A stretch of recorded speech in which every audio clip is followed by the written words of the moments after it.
LMTV. Let's go fast.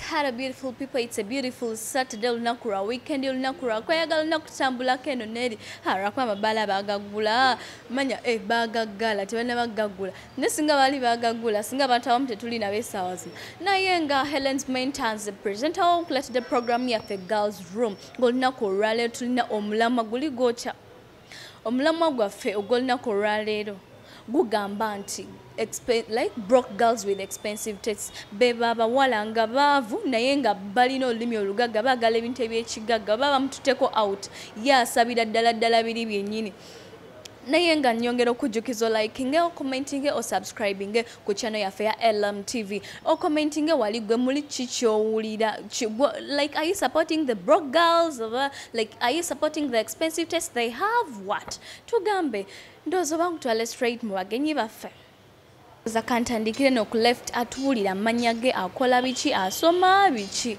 tukwaniriza nnyo ku LMTV neyanziza nnyo okunchaza Helen amanya gange nze Nakimera Daisy nsomera ku Mutesa 1 Royal University Kakeka campus nga ndi musanyufu nnyo okubeera wano nkola course ya bachelors in journalism and mass communication mawulire bwe bityo in the same media. I'm so happy to be with you, Helen.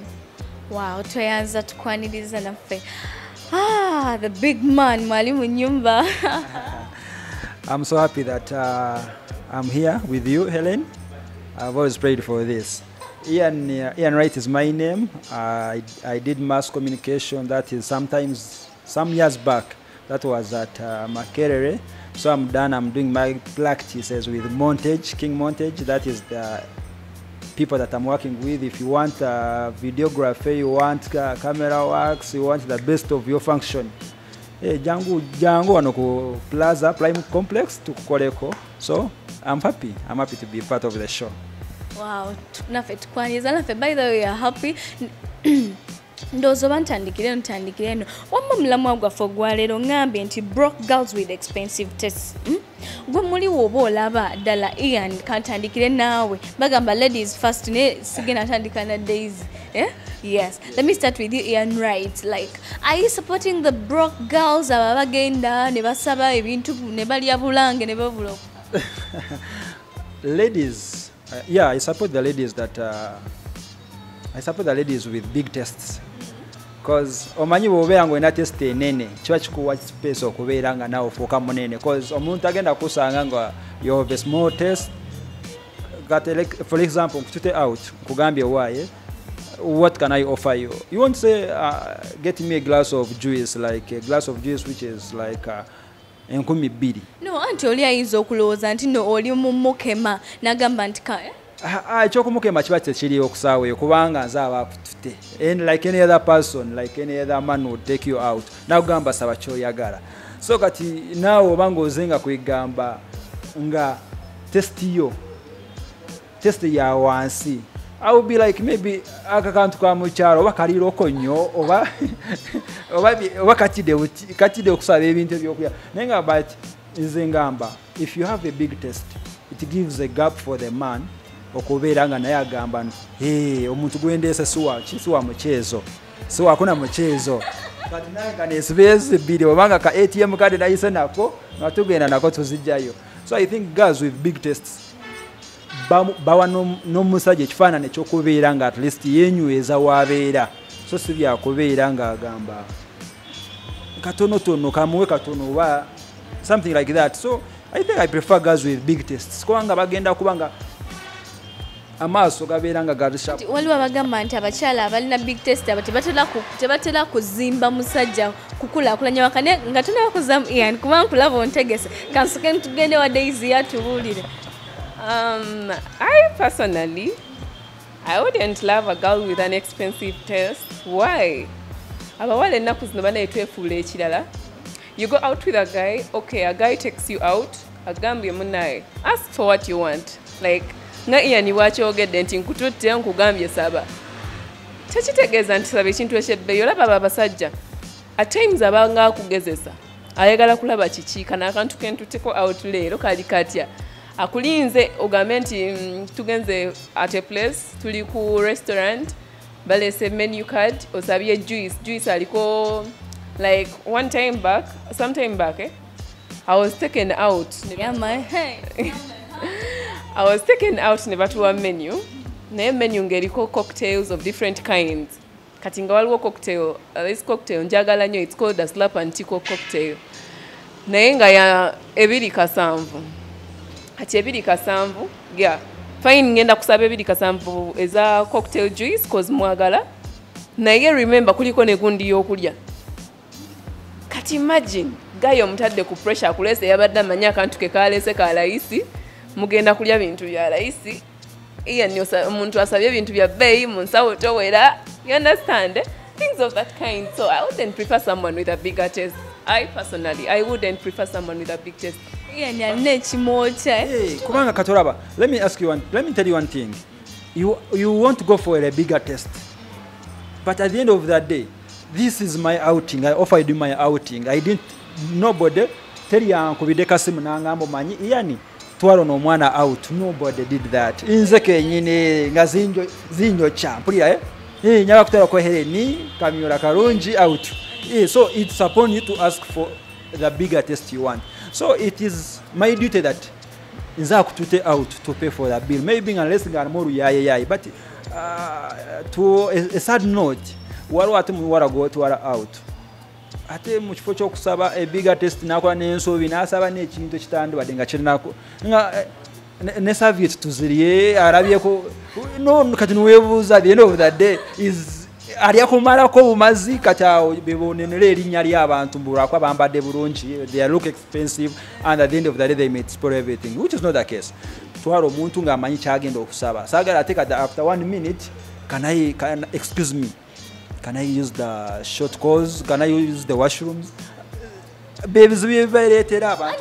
Like waliwo ba broke girls baneno nga nebintu tebabimanyi kyegamba olina nga kyogambye nti nno mbampe serviette olaba we muswalirawo olaba we muswalirawo Ian broke zagenda kwanga ambitegeera cause era nekifo zagenda okironda cause most of the times kamba buli bana abakyala abara most of the times abakyala abo bagenda ne okumambo babera namunso bakugamba nonye ekifo I don't know the places nonye ekifo nze I'll find you tamanyi kifo you have taken your time tugende ko kuserena tufune good environment agenda tuka kwasage yo muntu akona na madini saga ayingira so I think have a big taste and look the big taste you are asking for so so like that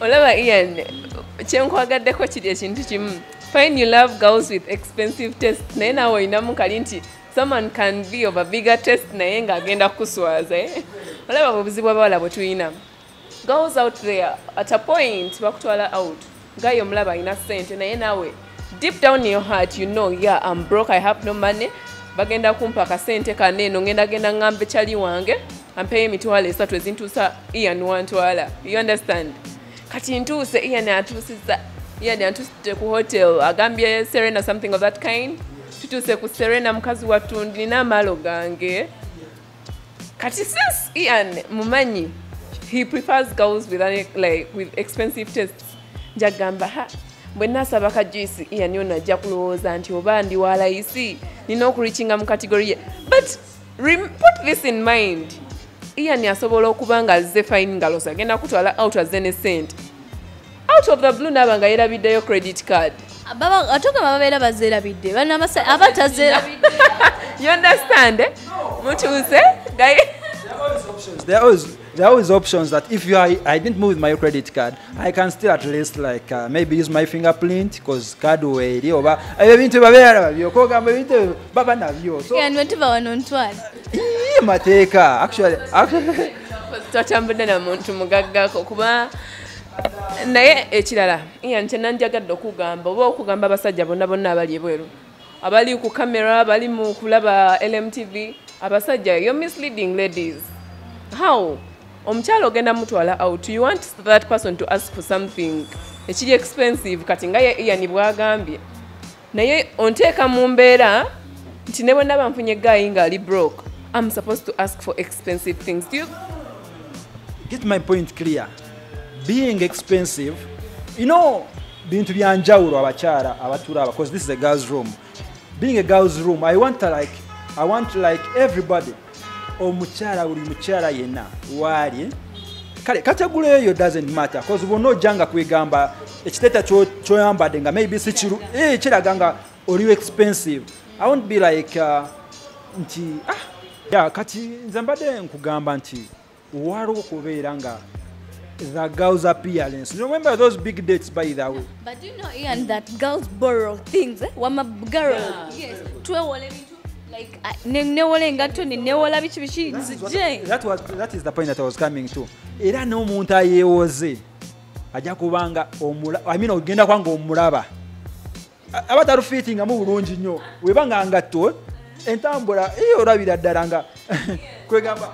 So in the seafood day you will jango, but if you put yourself high and you raise the bar, it won't matter for me. I will give you whatever I'm supposed to give you. By the end of the day, then I will see. I will judge you accordingly. So the easy anaka. Yeah, Ian agambye omuntu eyewoza alabikira obanange Ian abawala tuli bapambanyi. Atonamba kwewo. Kati Ian olaba nga sinaba kwewola lugoye nsooka mmanya ni gwe nenkana naye nti nenkana ne menta nino kajjayo nga kituufu kantuukira ddala bwe mba nga tongamba ekigere kyange kyenkana nakyani nti nakya menta noonya menta nga ngenda wa menta kati ngenda kujja ate sigenda ngenda wa menta naye yazika engatto mpanvu nnyo fayini ndi mumpi naye sigenda kujjayo mpanvu nnyo nga nkimanyi egenda kuntagaza. No, I'll get that flat shoes naye nga kagenda kikuba. And another thing I have for you, Ian, njagala kubuuza, what are your intentions like? Omwala mutute out, omutaddemu sente zezo zonna. What is your target? Gwe kiki kyolinze? Anyway, guys out there, gwe bw'oba otute omwala out, kiki kyosuubi? No, sikufunamu cause ngamba kiki ye kyasuubira muli. After that date, what next? Ian, what are your intentions after? Sente zo zimtaddemu naye kiki kyonjagaza ennyo? You know, men. And I think the moderator brought it very well.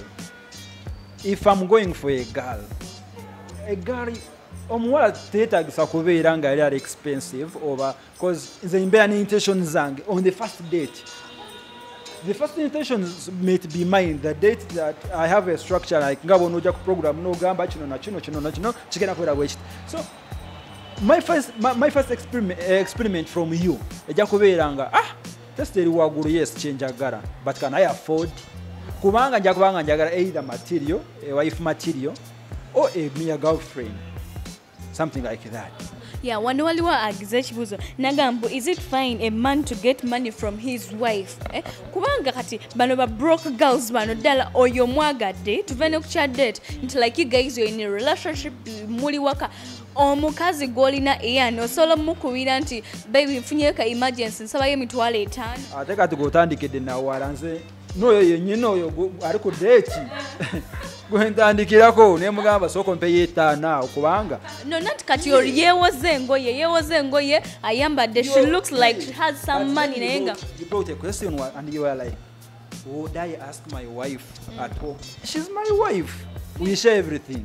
Niyo mbanga ndiye kumtawo ne mugamba mpaye emitwalo 5 nfunyemu kyendi mukukola mukokwano naye nga amount of money, amount of cash. Chimukakatako kuzinsindika babanga azina nga kimanyi yes azina. Until like some people are dating people naye nga mbutufu omuntu go dating tosobola yasobola okubira akasimu ka emergency naye gwe mu bantu bobeera nabo ng'ofunyemu ekizibu mukazi wo tali mu bantu boyinza okubira ng'ofunye ekizibu kwayi. By the way, Ian nze ndaba wano I'm a girl of a low taste, sigenda saba bintu bya bay naye mama stingy lady ebigambo ebikwatagana ne sente yange sente ya kikazi osegera menta bino ebintu lwaki kino ekintu kijja bwe kiti olaba abasajja b'ennaku zino akwagala at the beginning nga olabye Ian wali sweet he has money agenda kuteekamu sente transport naawe olukumi ajja kuwa mitwalo 5 anti Ian akwagala olwo akusindiikiriza yourself the first totuuka bulungi n'enkya okomyewo bulungi osobola okumpa ebintu byange nga bwe mbyagala asobole okulya naye nga bana program ekyagenda maaso nyongera okubajjukiza abateekamu ensimbi be bannaffe aba King Montage Studios nga be babeera videos bapromoting enyimba bakuba photoshoots ennungi leeta omukolo gwo bagukole obeere ne memory eyakabi basangibwa wenankulabe ku Prime Complex level 3 ojja basanga King Montage be bateekamu ensimbi ekintu kino ekifaananyi kino nga bw'okiraba be bakijjayo naye ndoza tudde ku Ian bakakuteme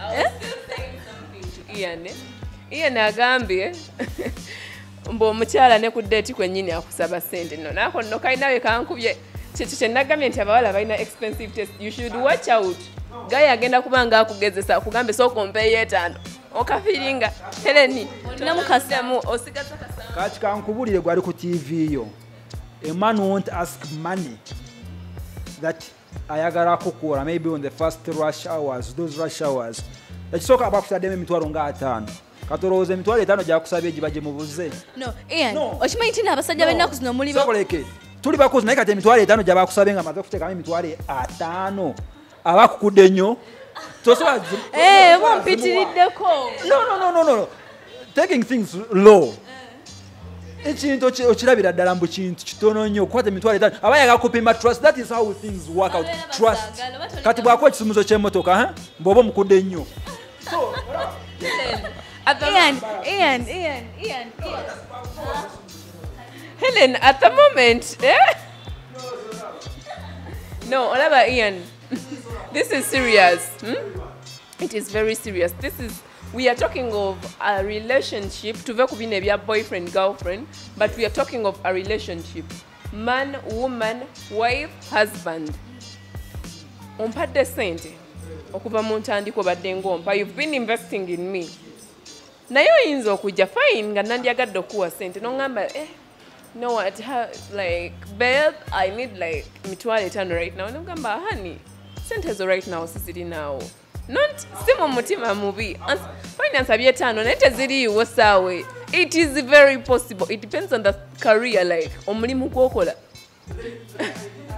back to the Helen our mentor here so I have to go back to you and ask you what are the close friends or wongamba maybe sometimes I'm out with my friends I have a birthday with my friends what kind of bad friends are you having yes if you cannot come up with a friend who can say have a quick rush let me run to mobile money then get you some 50k you sort of that no or like Ian obadde okimanyi nti nno ennaku zino eno tekigasa to be with those people ng'abayitirivu it's okay to be with those 2 friends naye ate ekiseera kijja Ian posiko gwe nga tekikutuukanko mukwano ng'olinamu 7 ng'ate naka 7 k'obalidde olunaku lwonna nga tolina ng'okaze omusajja nakuya nagamba you know what mentor I need 50k urgently waneeno ndi wano nga tolina naye nga ijjo yakutaddemu 2 mwagalidde wali ku montage okay back to the point twabadde eri ku Serena twalidde 2 ge masanyu gamwe nga you are just letting the man fall down or that's what I told you bringing the man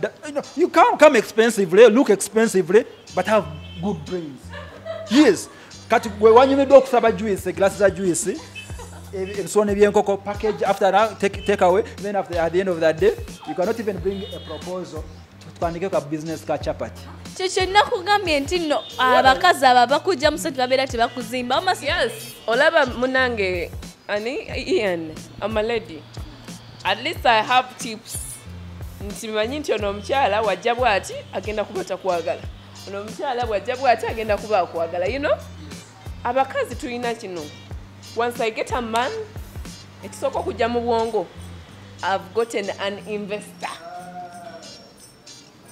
fine chika ayinza okuba nga talina expensive test agenda temugenda genda out akusaba ebintu bya mitwalo 5 oba 2 naye akimanyi you have to contribute something to their lives ojja kugula ebizigo waakiri ojja kugula akaviiri waakiri you cannot even like can saving emitwalo ndowooza ng'etaano at least maybe for emergency oyagala kaviiri oyagala njala oyagala kateeteeyi of course girl like it's a rush You mean you cannot, but it's so telekazizo. Because at the end of the day, no one goes impact. Chogamba, ngabo gambia, would I ask money from you? Nisukusabia na ngenda azikodezi. So katika kubema kafanani. Abasajja bina kuzete mudiza, Abawaala, mutu alidala tabina kuzoba kuzi. But try some of us. Try wawega wetu badiza. Chiringa kati okungamba by the end of the services brackets mukotse chiro maybe ngamumarani muleta results at the end of the day ngamuleta results mudwaliro mugenda antinento bichi at the end of the day ngamuleta results. So why don't you keep the money, the little money they give? Helen, that's a different case. Omukyala yenna waba afunye olubuto. Ekisooka osooka kulowooza who is responsible. You understand? If you had fun with your man, okujjako bano bantu banabeya abalina obuduuka bwabwe. Naye omuntu yenna ali responsible. Once you go out with a man and you decide to sleep with that man, or you have to keep in mind what are the repercussions. Imagine, okay, let's just put a situation of olubuto. Olubuto togenda obviously sigenda dusiba kutaata w'abaana we wakanga go and to out. Njasooka nkukubire nkugambe. No. Njasooka nkukubire nkugambe Ian. Munnange nno. Fine twali fena last time we had fun. Naye munnaye ekyaze tugenda funayo kapingu. Kati gwe n'ombuulira nti munnaye oba kapingu ako mwana tukajjemu oba kapingu ako kasiba omwami. Naye nga wemba ebyo byonna biriwo. Naye wemba ngenda kajjamu olina okunteekamu ssente. Bwemba ngenda kasiba mwami awo olina okungulirira. You know? Kati so Ian, tuve mu bintu by'okutakinga things for granted. Tulowooze nti ebintu tubirabe later, tulekerawo biraba later. We should be serious with our lives. Abawala bannaye baakyuka. Omuwala omukwana ng'oyagala omutwale out, you think she has money because azze afaanana ssente, azze yenna anyirira afaanana kya. Nga in real sense mwavu. But surely, Helen, I'm asking, if you cannot help your man, okay, would it be one time like chibade obi onako renyini oba totally tosobola muwerako ddala ne?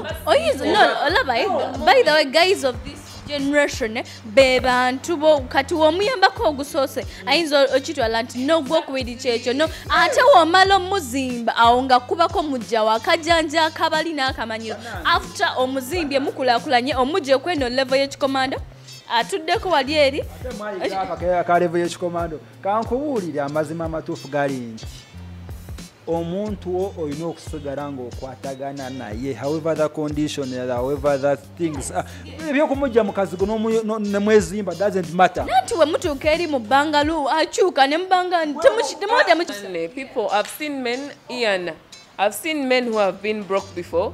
Mbadde nabo nga kuva wansi nga they are broke, really nga bali broke. Yeah. Assalamu alaikum, Ian. No, Ian, I'm a person of, this so cooperative. So, I want to wajja. I welcome them in their category. So, I've been with men, nga babadde baavu. Naye bwe bafuna ku busente, fine nga badde ne girlfriend wa mukazi watu baavu, na bearing that for a while, ne babeerawo. Naye obugayi bwafuna sente. Kyasooka okulowooza ko munnaye abasajja bwafuna sente ayiga omwenge.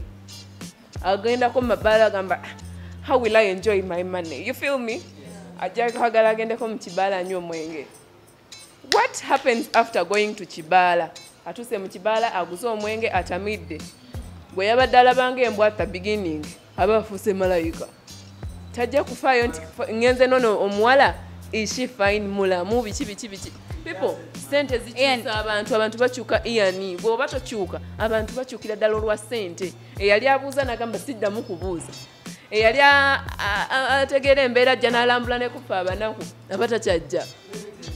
Laba nange akawozi kakyagenda mu maaso naye mbabuulire. Producer angambe tusooke tugendeko mu bulango bw'abakama baffe. Kuba munaye King Montage bateekamu ensimbi bakola ebintu ebyenjawulo basindika messages nene nyingi kyonna okola beekwate bali wano ku Nankulabe Prime Complex ku level 3 bakwata emikolo bakola photoshoots okwanjula biki era tukyagenda maaso ne show yaffe like girls room.